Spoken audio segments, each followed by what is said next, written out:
ಹೊಸತರ ಏನೇ ಇದ್ದರೂ ನಿನ್ನ ನಂತರ ನಾನು ಕಾಯುವ ಪ್ರತಿ ನಿಮಿಷವೂ ನೀನೆ ಗೊಂದಲ ನೀನೆ ಉತ್ತರ ಮೌನದಲ್ಲೇ ಮಾತನಾಡುವ ಮಾಯೆ ನೀನೆ ಮೂರು ಭಾವ ಸೇರಿ ಮೂಡಿದ ಸಾಲು ನೀನೆ ಕವಿತೆ ಕವಿತೆ ನಿನ್ನ ಅರಿತೆ ಕವಿತೆ ಕವಿತೆ ನಿನ್ನ ಅರಿತೆ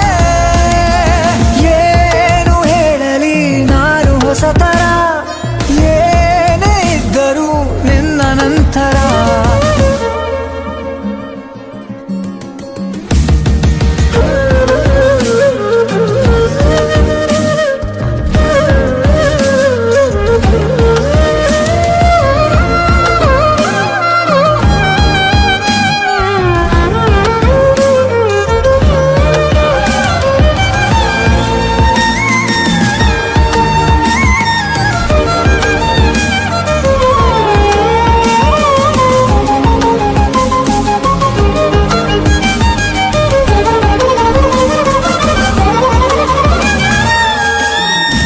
ನಗುವುದ ಕಲಿಸೋ ಮಗುವಿನ ಮನಸೆ ಈ ನವಿರಾದ ಮುನಿಸು